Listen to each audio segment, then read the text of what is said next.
하나님의 새로운 은혜가 예배 가운데 우리 성도 여러분들에게 심령 가운데 흘러 넘치실 줄 믿습니다. 옛날에 나이 드신 분들을 위해서 효도폰이 발명되고 절찬리에 판매가 된 적이 있습니다. 젊은 사람들 쓰는 휴대폰은 복잡하고 자판도 아주 작아서 나이 드신 분들이 쓰기 아주 힘들고 복잡했습니다. 그래서 아주 획기적으로 쓰기에 편리하도록 만든 제품이 일명 효도폰이었습니다.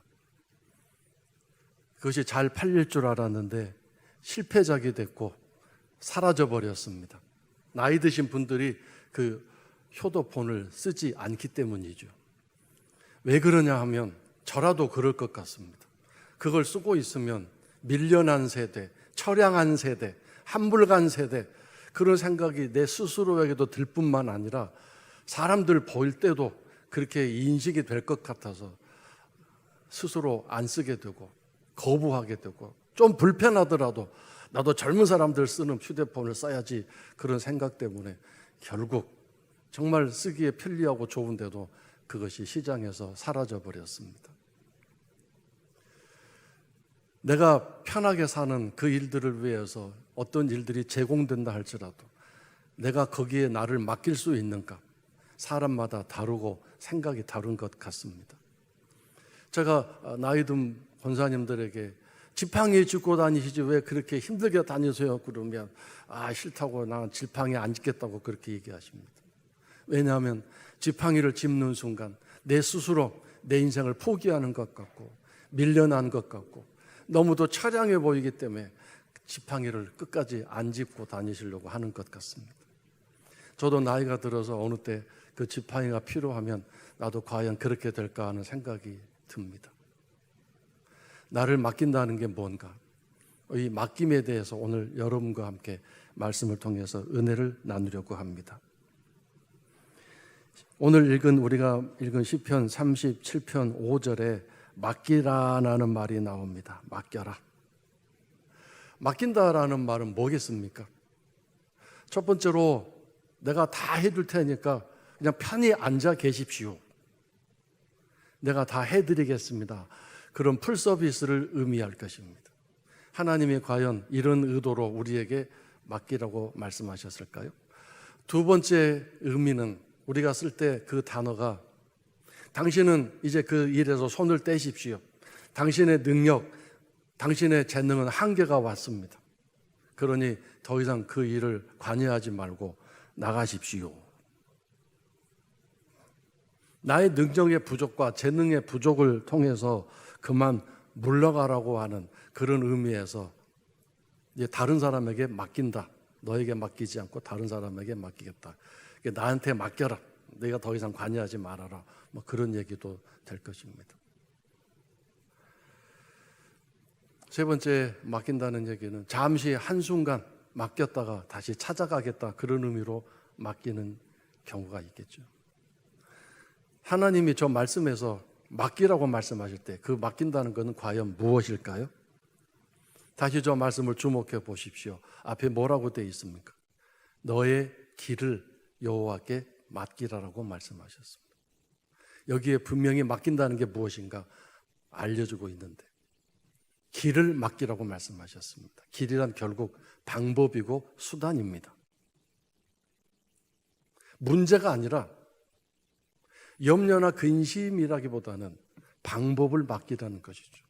왜냐하면 우리는 어떤 문제가 생겼든 염려할 일이 생겼든 근심할 일이 생겼든 좀 뭐가 중요합니까? 방법입니다. 그 문제를 해결할 방법, 그 문제가 처리될 수 있는 방법, 수단, 이게 없으니까 근심하고 걱정하는 거 아니겠습니까? 하나님은 분명하게 말씀하시죠. 문제를 맡기지 말고 방법을 내게 맡겨라고 말씀하십니다. 이게 잘못되어 있기 때문에, 이렇게 하지 않고 있기 때문에 응답이 빨리 오지 않고 계속 고통과 고난 속에서 어려워하는 거죠. 하나님이 주시는 방법대로 하겠습니다, 이거죠. 내 방법, 내 수단을 내려놓겠다는 것이죠. 사실 우리가 걱정하고 근심하고 두려워하는 것은 내 방법대로 이 일이 처리되고 내가 원하는 수단을 통해서 이 일들이 처리되면 얼마나 행복하겠습니까? 근데 낯선 방법, 내 방법이 아닌 다른 방법으로 이 일이 처리된다고 할 때 신뢰가 가지 않습니다. 두렵습니다. 걱정됩니다. 하나님은 오늘 우리들에게 문제가 아니라 방법을 내게 맡겨라. 내가 방법 주는 그 방법대로 네가 그 일을 해나가기 원한다고 말씀하십니다. 하나님은 나의 방법이십니다. 주님은 나의 수단이십니다. 내가 살아갈 인생의 모든 방법이 되고 길이 되십니다. 아주 오래전에 제가 이 이야기를 해드린 적이 있는데 이제 새가족도 많이 또 오셨고 또 시간이 오래 흘렀기 때문에 다시 한번 리바이벌 하려고 합니다. 무슨 얘기인지 뭐 들으시면 아시겠지만 들으신 성도들은 제가 미국에서 공부할 때 처음 이제 첫 수업을 들어갔는데 저의 그 영어 실력은 아주 부족한 상태였습니다. 그래서 이제 영어를 말할 때 먼저 머릿속에서 그 한국말을 영어로 번역하고 문장을 만든 다음에 그 다음에 말을 하는 그런 수준이었습니다. 그러니까 시간이 얼마나 걸리고 잘 문장이 안 만들어지기 때문에 이 단어가 맞는지 저 단어가 맞는지 또 적절한 단어가 안 떠올라서 아주 괴롭기도 하고 그런 수준이었습니다. 그것도 들려오는 영어의 소리도 제대로 이해가 안 되고 잘 안 들려지는 상황이었죠. 더군다나 제가 있던 애틀랜타는 남부 그 사투리가 얼마나 심한지 말도 빠르고 그래서 아주 이해하기 이렇게 알아듣기 힘든 상황이었습니다. 아침 9시부터 오후 5시까지 앉아서 공부하는데 점심시간만 빼놓고 계속해서 한 10여 명의 학생들이 토론을 하고 서로 토론하고 이야기를 나누는 그런 가운데 수업이 진행됩니다. 미리 공부할 것, 자 교수님이 자, 오늘 주제는 이겁니다. 한번 얘기해 보십시오. 그러면 끝입니다. 교수님은 앉아서 듣고만 있습니다. 그것도 하루 종일 서로 10명밖에 안 되는 10여 명밖에 안 되는 학생들이 서로 이야기를 주고받고 해야 되니 저는 어떻게 해야 됩니까? 그래서 머리에서 문장을 만들어서 발표하려고 하면 벌써 그 주제가 지나가 버리고 기회를 놓치게 되고 가슴에 막 엄청난 무거운 바윗돌이 내 마음에 막 눌려와서 죽을 지경이었습니다. 언어라는 게 하루아침에 되는 것도 아니고 방법이 없지 않습니까? 방법. 이걸 도대체 어떻게 해나가야 될지. 더군다나 전 학기에 앞전 학기에 한국인 목사님 한 분이 또 그렇게 대학원에 들어와서 그렇게 꽂아놓은 보리자루처럼 앉아있다가 그 6학점짜리였는데 거기서 F학점을 받아가지고 학교에서 쫓겨났습니다. 그런 전례가 있기 때문에 저도 두려웠습니다. 그래서 이제 오후가 수업이 다 끝나고 어쨌든 하루가 지나서 집으로 돌아가는데 정말 절망적이었습니다. 절망이라고 하는 그 저의 절망은 1%도 희망이 없는 그런 상황이었죠. 언어라는 게 어떻게 해결될 수 없는 그런 막막한 상황 아니겠습니까? 방법이 없다 보니까 길이 안 보이다 보니까 돌아가는 그 운전하고 돌아가는 그 길이 그냥 운전대를 틀어서 어디다 들이받아서 그냥 모든 걸 끝내버리고 싶은 그런 아주 절망적인 상황이었습니다. 집에 돌아와서 문을 열고 이제 그냥 바닥에 쓰러져서 엉엉 울기 시작했습니다. 근데 한 가지 제가 울면서 이렇게 하나님을 찾았습니다. 하나님 어떻게 해야 됩니까? 하나님 방법 좀 가르쳐 주십시오. 저를 이곳에 보내실 때 저의 실력도 다 아셨을 거고 저의 모든 상황을 아셨을 텐데 그냥 보내시지 않았을 텐데 이 어려움을, 이 문제를 어떻게 해결해야 됩니까? 1학점도 아니고 2학점도 아니고 3학점도 아니고 6학점짜리인데 어떻게 해야 됩니까? 또 내일 또 가서 일주일에 2번씩 이틀씩 하게 되는데 내일 저는 또 어떻게 해서 해야 될지 막막합니다. 아내와 아이들은 다 처갓집에 맡겨놓고 왔고 여기저기서 후원금 받아서 힘들게 왔는데 나보고 어떡하란 말입니까?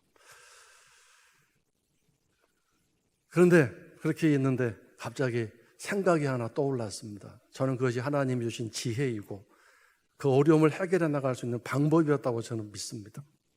아닙니까? 방법을 가르쳐 주신 하나님. 도서관에 가서 거기 내일 주제에 관한 책을 하나 빨리 찾아서 그 책을 읽으라고 말씀하셨습니다. 그래서 도서관에 가서 그 책을, 적절한 책을 찾아서 읽기 시작했습니다. 그리고 A4 용지에다가 중요한 문장, 아주 핵심적인 내용들은 옮겨 적었습니다. 그래서 A4 용지 한 4페이지 정도 되는 걸 가지고 와서 집에 와서 그걸 암송했습니다. 암기했습니다. 달달달 외웠습니다. 그리고 이제 아침에 그래도 힘을 얻어서 다시 학교로 갔는데 서로 이제 대화하는 중에 내가 암송한 부분 끼어들 만한 상황이 되면 이렇게 찬연덕스럽게 그걸 발표하고 이 얘기를 했습니다. 그래서 이제 하루가 지나갔고 또 다음 주에 또 오는 그 시간도 열심히 또 더 책을 많이 읽고 좋은 문장 많이 외워서 준비해 가고 그렇게 해서 이제 한 달이 가고 두 달이 갔는데 그렇게 영어 문장을 암송하면서 하다 보니까 영어 실력도 늘게 되고 말도 좀 이렇게 떠듬떠듬이지만 이제는 머릿속에서 문장 만드는 것도 훨씬 빨리빨리 내가 암송하고 있는 문장을 이용해서 할 수 있게 되고 그렇게 됐습니다. 그러니까 저는 지금도 우리 중학생 1학년, 2학년 학생들 아주 암기 실력이 대단한 머리가 뛰어난 그런 세대입니다. 시기입니다. 그래서 영어 가장 좋은 방법은 다른 데 가는 것이 아니라 영어 교과서를 한 권 외우면 영어가 참 잘 될 거라고 저는 생각합니다. 한 학기가 다 끝나고 이제 교수님이 마지막 시간에 오후에 커피와 비스킷을 준비해 놓고 이제 어려운 과목 다 끝났는데 우리 함께 기뻐하자 이렇게 말씀하셔서 모두가 즐겁게 커피를 마시고 비스킷을 먹는데 그 교수님이 저에게 오셔서 다른 사람 다 듣도록 이렇게 얘기하시더라고요. 나 때문에 이 과목이 너무도 공부가 잘 됐다고 너의 은혜가 너무 크다고 저한테 칭찬하셨는데 왜냐하면 시간 내내 학생들이 모여서 이야기를 하다 보면 주제가 빗나갈 수 있지 않습니까? 엉뚱한 주제를 가지고 서로 감정에 격해가지고 토론을 할 수 있지 않겠습니까?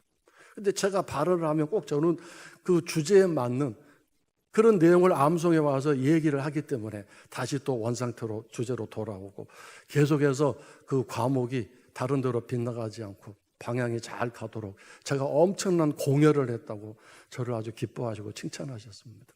그래서 제가 그 대학원에서 학점 받은 모든 학점 중에서 유일하게 A+ 받은 것 딱 한 과목 그거였습니다. 제가 지난 설 연휴 때 첫날 오후에 이 손가락 끝이 이 손가락인데 아프기 시작했어요. 손가락 끝이 너무 아팠습니다. 손가락을 봤는데 뭐 상처도 없고 흔적도 없는데 왜 그렇게 아픈지 모르겠습니다. 그래도 뭐 조금 지나면 괜찮겠지. 아무런 이 징조가 없으니까요. 근데 밤중에 깼습니다. 얼마나 통증이 심한지 더 이상 잠을 잘 수가 없었습니다. 근데 연휴인데 밤중인데 응급실에 가기도 그렇고 또 저는 병원 가는 걸 아주 싫어하는 체질이라서 그래서 잠도 안 오고 고통이 심해서 이제 거실로 나왔습니다. 나와서 제가 할 수 있는 방법이 뭡니까? 기도밖에 없잖아요. 하나님 어떻게 하면 좋습니까? 손이 너무 아픈데 어떻게 해야 됩니까? 기도했는데 제 간절한 기도가 또 하나님께 상달이 됐는지 제게 지혜가 떠올랐습니다. 그래서 한쪽에 불을 켜고 제가 혈당을 잴 때 쓰는 그 침이 있습니다. 그걸 꺼냈습니다. 근데 아무래도 제가 저녁밥 먹고 2시간 후에 혈당을 재는 그 침을 했는데 여기다 침을 찔렀거든요. 근데 사실 혈당 재는 우리 성도분들 많이 계시는데 다 공통적이겠지만 한 번 찌르고 바늘 교체하는 거 아니잖아요. 바늘 한 번 넣으면 10번, 20번 쓰시죠. 저도 그랬어요. 그래서 아마 거기에 찌를 때 뭔가가 잘못 들어가서 여기가 오염되지 않나 그 생각이 들더라고요. 그래서 다시 새 바늘 교체해서 여기를 찔러서 피를 많이 뺐습니다. 많이 뺀 다음에 하나님이 저한테 주신 지혜가, 제가 2개월 전에 치과에 가서 치료를 받고 약을 이렇게 처방받아서 그 약을 가져온 게 있는데 다 안 먹고 남겨놓은 게 있습니다. 그 약 이건데요. 제가 가져왔어요. 진짜 가져왔습니다. 이 치아와 관계된 약이긴 하지만 그래도 이 약이 무슨 약이냐면 록소스타정, 그래가지고 염증을 완화시키고 통증을 해소하는 약, 그다음에 로도질정, 항균 작용을 하는 약, 알바트정, 약이 독하기 때문에 위 궤양이 생기지 않도록 막아주는 약. 이 솔약국을 경영하시는 우리 김종환 집사님이 조제해 주신 약이에요. 그래서 이 약을 먹어야 되겠다는 생각이 들어서 이제 먹었습니다. 그리고 이제 또 아침에 일어나서 아직 통증이 계속되기 때문에 또 먹었습니다. 하루에 한 4봉 정도는 막 계속 먹었습니다. 좀 남아서 보관했다 또 아프면 먹어야 되겠어요. 근데 한 가지 중요한 건, 여러분 절대 저 따라하지 마세요. 이건 제 방법이에요. 여러분 집에 가서 아프다고 옛날 지어놓은 약 찾아가지고 막 무조건 드시면 큰일 납니다. 저도 위험하고 여러분도 위험하니까 하지 마시고, 약은 어디로요? 약사에게, 진료는 의사에게 가시길 바랍니다. 이건 제 방법이었습니다. 그리고 이제 또 그 다음날 이제 아침이 됐는데, 아침이 돼서 딱 손가락을 봤더니요, 이 손가락 끝이 조그만 새카만 부분이 생겼어요. 새카맣게. 눌렀더니 고름이 나왔어요. 고름을 짜고 연고를 발라서 그리고 깨끗하게 해결됐습니다. 저는 도대체 뭐 때문에 여기가 아팠는지는 모르겠습니다. 그러나 제 방법, 하나님 주신 방법대로 이렇게 해서 그 어려움을 해결한 또 기억이 있습니다. 어떤 상황이든 어떤 문제이든 하나님은 우리에게 방법을 가르쳐 주시고 그 어려움을 극복할 수 있는, 뚫고 갈 수 있는 길을 제공해 주시는 분이라고 저는 믿습니다. 그러므로 여러분, 이 하나님을 의지하고 신뢰하시기를 주의 이름으로 축원합니다. 왜냐하면 오늘 말씀 계속해서 보시면 5절 다시 보시면 길을 여호와께 맡겨라 그랬죠. 그 다음에 뭐라고 하셨어요? 그를 의지하면 그랬어요. 그가 이루신다는, 해결해 주신다는, 의지한다. 이 의지라고 하는 말이 신뢰한다는 뜻입니다. 그래서 여러분, 길을 맡긴다는 것, 이것은 하나님의 방법, 하나님의 방법을 내가 신뢰한다, 하나님의 방법을 내가 믿는다, 의지한다, 그런 뜻인데, 이 의지한다, 신뢰한다는 게 뭘까요? 제가 아주 오래전에 고층 빌딩을 청소하는 것을 본 적이 있습니다. 아주 무서운 모습이었습니다. 그 고층 빌딩 청소하는 분들이 저렇게 작은 얇은 줄에 매달려서 청소를 합니다. 얼마나 위험한 일입니까? 그러나 그 청소하는 사람들은 그 줄을 신뢰하고 믿습니다. 왜냐하면 그 줄에 대한 정보, 지식뿐만 아니라 그 줄이 얼마나 튼튼한지를 실제로 경험해서 알기 때문에 그 줄에 자기 몸을 메고 저 위험한 고층 빌딩에서 청소를 하고 있는 것이, 바람이 얼마나 불고 위험한 순간이겠습니까? 그러나 그 줄이 안전하다는 것을 체험적으로 알기 때문에 그 줄에 자기를 묻고 의지하고 신뢰하는 것입니다. 그러므로 여러분, 하나님을 신뢰한다는 것은 단순한 지식적인 알미 아니라 하나님이 얼마나 신뢰할 수 있는 분이고 하나님이 얼마나 의지할 수 있는 분인가를 내가 알아야 합니다. 내가 경험해서 알고 있어야 합니다. 그래야만 그 하나님께 그 방법, 하나님 주시는 방법, 도대체 이게 비현실적이고 하나님 주시는 방법은 도대체 비논리적이고 도대체 이 하나님 주시는 방법은 세상 사람이 쓰지 않는 방법인데 왜 나보고 하라고 그러는가? 정말 불안하고 두려울 수 있는 방법이지만 하나님을 아는 사람은 그 방법을 쓰고 그 하나님이 가라고 하는 그 길을 갈 수 있는 것입니다. 하나님이 여러분에게 이러한 믿음의 대상이 되고 신뢰하는 그런 놀라운 절대자가 될 수 있는 구세주가 되고 믿음의 하나님이 될 수 있기를 주 이름으로 축원합니다. 그 다음에 이 맡긴다라는 말은 아까도 살짝 언급했지만 문제나 어떤 일을 맡기는 것이 아닙니다. 그렇게 해서는 안 됩니다. 우리는 어떤 근심, 걱정이 있을 때 그것을 하나님께 가져옵니다. 근데 하나님이 원하시는 것은 그게 아니라 우리의 모든 날들, 우리의 모든 시간을 당신께 맡겨주시기를 원하십니다. 우리가 어려운 문제만 있고 힘든 문제만 있을 때 그때만 하나님 찾고 그때만 하나님께 맡긴다고 한다면 이것이 얼마나 하나님을 단순한 나의 도우미로 나의 서비스하는 존재로만 여기고 있는 그런 옳지 않은 신앙의 모습이겠습니까? 하나님은 우리가 살아가는 모든 시간, 우리의 모든 삶의 세월을 당신께 맡겨주시기를 원하십니다. 그래서 그 모든 삶의 시간들을 하나님이 주관해 주시고 우리의 모든 삶 속에서 하나님이 나의 방법이 되어주시고 나의 길이 되어주시기를 원하시는 것입니다. 여러분, 그래서 매일매일 지금 내가 보기에는 뭐 커다란 문제가 없고 별 문제가 없는 나의 시간이고 나의 세월일지라도 그 하나님을 찾으셔야 됩니다. 그 하나님을 향해 나의 모든 시간을 맡기시기 바랍니다. 편안하고 별 문제 없는 날에는 하나님을 안 찾고 문제가 있고 어려움이 있을 때만 하나님을 찾는다면 그것이 얼마나 사실은 간사한 하나님 보시기에 별로 탐탁치 않은 모습이겠습니까? 여러분도 그렇지 않습니까?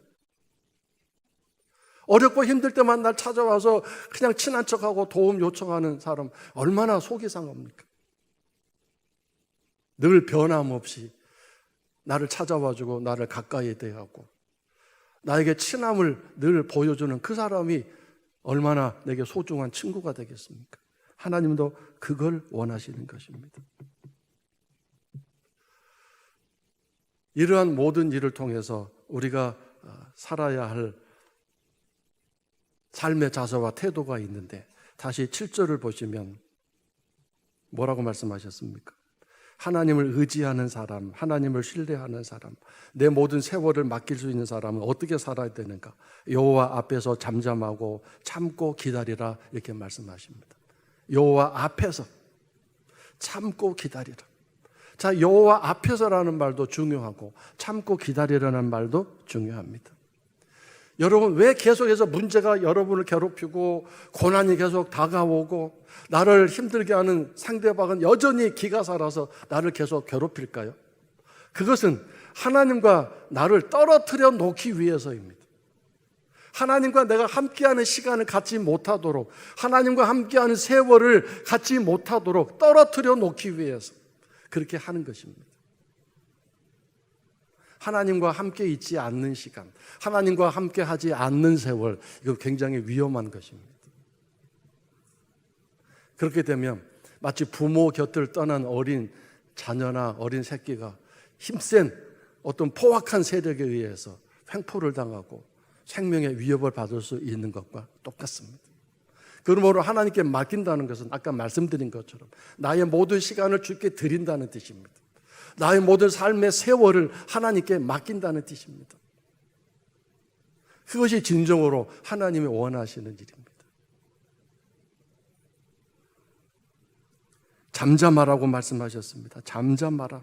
이것은 조용히 입 다물라라는 뜻도 있겠지만 흔들리지 말아라 그 뜻입니다. 요동하지 말아라. 너를 하나님으로부터 끌어당겨서 내서 하나님과 떨어뜨리려고 하는 그런 어떤 악한 세력이나 공포나 두려움이나 공격에서도 흔들리지 말고 끝까지 하나님 곁에 붙어 있어라 그런 뜻입니다. 너의 시간을 하나님께 드려라 그 뜻입니다. 너무 힘들고 어려운 시간이면 하나님과 함께 있기가 어렵습니다. 절망하고 낙심하기 때문입니다. 또 삶이 너무 행복하고 편안하면 하나님과 함께 있기가 싫습니다. 그 즐기느라고 하지 못합니다. 오늘 우리가 하나님과 떨어져 있기를 싫어하는 그것이 바로 하나님께 내 삶을 맡깁니다. 나의 시간을 책임져 주십시오. 나의 세월을 책임져 주십시오 하는 그런 절대적인 신뢰와 믿음입니다. 그 다음에 7절 후반절에 보시면 이렇게 말씀하셨습니다.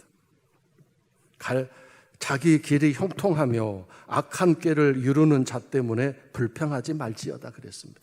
여기서 우리는 또 다른 문제를 발견합니다. 내가 지금 당하고 있는 어려움, 문제 그것뿐만 아니라 또 나를 괴롭히는 어떤 사람 그것도 문제가 아니라 어떤 일이 또 나의 믿음, 신뢰, 하나님 의지하는 일에 방해가 되느냐면 신앙생활 적당히 하는데 일이 형통하게 잘 풀려가는 사람, 내가 보기에 기도도 별로 하지 않고 그냥 신앙생활 얼랑설랑 하는데 뭔가 일이 잘 풀려나갈 때 그런 사람들 보면 얼마나 실망이 되고 절망이 됩니까? 왜 나는 이래야 되는가? 근데 나는 이렇게 하는데도 일이 안 풀리는데 나보고 어떡하란 말인가? 그러면서 이제 하나님 곁을 떠날 수 있는 위험성이 있는 것이죠. 문제 때문이 아니라 어떤 사람의 삶을 보면서. 더군다나 나를 지금 괴롭히고 핍박하는 사람을 한번 보니까 하나님이 뒤통수 때려서 너 괴롭히지 마 그래야 될 텐데 그 사람은 더 기가 살아나서 나 괴롭히고 나 힘들게 하고 그 사람 편안하게 두 다리 뻗고 잠자는 것 같은데 나는 밤에 잠이 오지 않아서 고통스럽고 이걸 어떻게 해결해야 되는가? 근데 하나님은 말씀하셨습니다. 불평하지 말지어다 그랬어요. 이 불평이라는 말은 말로 이렇게 불만스러운 얘기를 털어놓다라는 그런 의미를 넘어서서 무슨 뜻이냐면 요동하지 말아라. 소용돌이 속에 너의 삶을 던져놓지 말아라. 몸부림치지 말아라. 그런 뜻입니다. 왜 불평하느냐 하면 막 견딜 수 없어가지고 내 온 삶이 요동치는 소용돌이 치는 그런 형국이기 때문에 결국 비명처럼 이렇게 한마디 하는 것뿐 아니겠습니까? 불평이라는 게 나의 비명이죠. 그런 것도 하지 말아라. 견디어라. 그렇게 말씀하셨습니다. 왜 그래야 되는가? 그것이 참고 기다려야 하는 일이기 때문입니다. 참고 기다리면 어떤 일이 일어나는가 하나님이 분명히 말씀해 주셨는데 8절부터 10절까지의 말씀에 그 이유가 나타나 있습니다. 왜 참고 기다려야 되는가? 제가 읽겠습니다. 분을 그치고 노를 버리고 분노를 하지 말아라. 불평하지 말아라. 그것은 오히려 악을 만들 뿐이다. 죄를 짓게 하는 것일 뿐이다. 너 지금 죄를 짓지 말아야 되는데 내가 지금 어려운 문제 속에 있는데 하나님 앞에서 의로운 삶을 계속 살아야 되잖아요. 그래 하나님 도우심 받죠. 내가 지금 어려운 가운데 있으면서 또 죄를 지으면 하나님 어떻게 도와주세요? 죄인인데. 그러니까 다윗이 사울이 그렇게 자기를 괴롭힐 때도 입으로 죄 안 지었잖아요. 욥이 그렇게 고통당할 때 이웃이나 심지어 아내까지 자기를 괴롭혔는데 말로 죄 짓지 않았다고 그랬잖아요. 말로 죄 짓지 않았다. 그래서 막 분노가 일어나는 상황이잖아요. 힘들고 어려운데 도와주지는 못할 망정 와서 막 괴롭히는 사람이 있으면 얼마나 분노가 일어납니까? 하나님께 분노가 일어납니까? 그때 분노하지 말아라. 분노하면 너 죄 짓는 거다. 그럼 나 너 못 도와준다. 그런 얘기죠. 진실로 악을 행하는 자들은 분명히 언젠가 끊어질 것이다. 그러나 여호와를 소망하는 자들은 반드시 땅에서 편안하게 차지하고 두 발 딛고 잘 살 수 있을 것이다. 땅을 차지하라 그런 뜻입니다. 잠시 후에는 사실 하나님 보시기에는 잠시지만 우리 인간에게는 길고 긴 시간이죠. 길고 긴 시간. 잠시 후에는 악인이 없어지리니 이 악인은 사람이기도 하고 문제거리도 하고 나를 힘들게 하는 어떤 상황들 이것들이 없어질 것이다. 왜? 하나님 해결해 주신다. 그리고 하나님 방법대로 가다 보니까 하나님이 예비해 놓으신 그곳을 향해 도달할 수 있게 될 것입니다. 내가 그 곳을 자세히 살필지라도 그 사람들이 그 일들이 없어져 버려야 돼. 하나님이 다 해결해 주세요. 내가 이렇게 할 테니까 너 나한테 너의 방법 나한테 맡겨놓고 내 방법대로 살겠느냐 묻고 계시고 염려 근심 때문에 나 찾지 말고 매일 매순간 날마다 나를 찾아서 너의 모든 삶의 시간 너의 세월을 내게 맡겨다. 세 번째로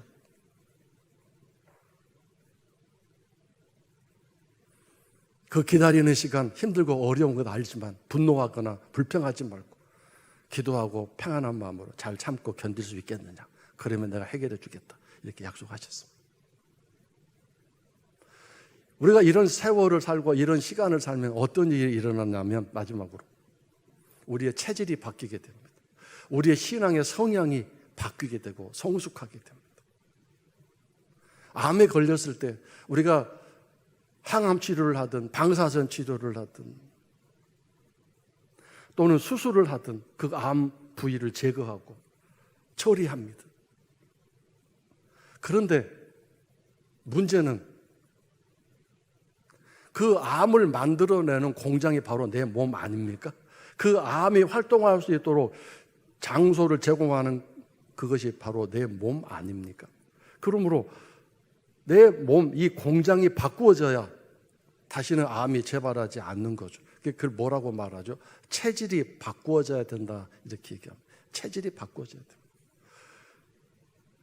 그러니까 우리가 하나님을 믿고 신뢰하고 하나님의 방법대로 사는 것은 나의 삶의 체질을 바꾸는 것입니다. 나의 삶의 성향을 바꾸는 것입니다. 그래야만 진실로 하나님의 살아계심을 경험하면서 하나님을 찬양하는 시온성으로 살아갈 수 있는 것입니다.